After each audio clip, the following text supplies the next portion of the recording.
አዶናይ ቀስት ነው። የትኛው ነው በርግጥ ሀገር የሚያፈርሰው? ዛሬ ግጥም የሚመስል ንግግር ወይም ጥያቄ ነው ማቀርብላችሁ። ሀገር የሚያጠፋው በርግጥ የትኛው ነው?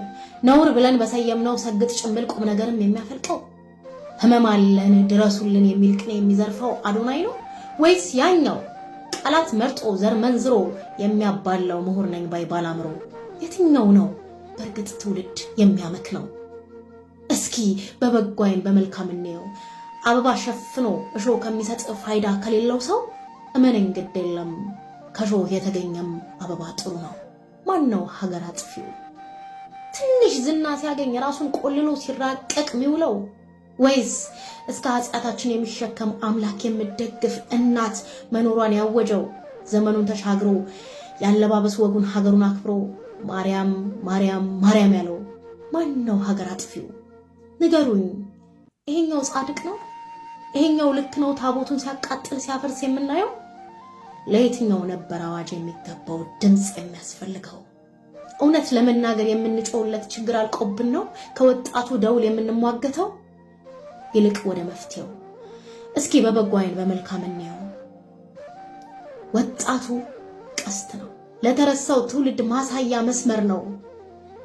ባከነም ካላችሁ ለባከነው ትውልድ ማን ነው ተጠያቂው? ማን ነው ፈራጅ ዳኛው? ችሎቱ ይሰየም፣ ወጣቱን እንስማው።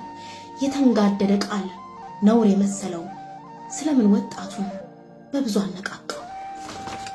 ቀድሞውን ቀራጩ እንዴት ቢቀርጸው ነው? እዚህ ላይ ነው ነጥቡ፣ በደንብ እንመርምረው።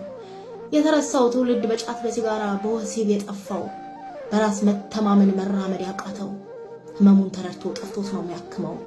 ለዛ ነው ቀስታችን ነውሩን በአደባባይ በግላጭ አወጣው። ምናልባት ወቃሹ ከልጇ ዳኝ ጋር ነው የሚወቃቀሰው። ነገሩ ደውል ነው፣ ነገሩ ቀስት ነው።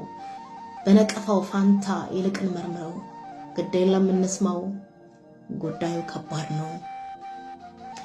አሁን ይሄ ጩኸት ወጣቱን ያሸሻል ወደ መደበቂያው። አንድ ጥያቄ አለኝ። ሰው አጥፍቶ ሰው ተመክሮ ሰው ተምሮ ሲድን ምን ነው የሚያመን?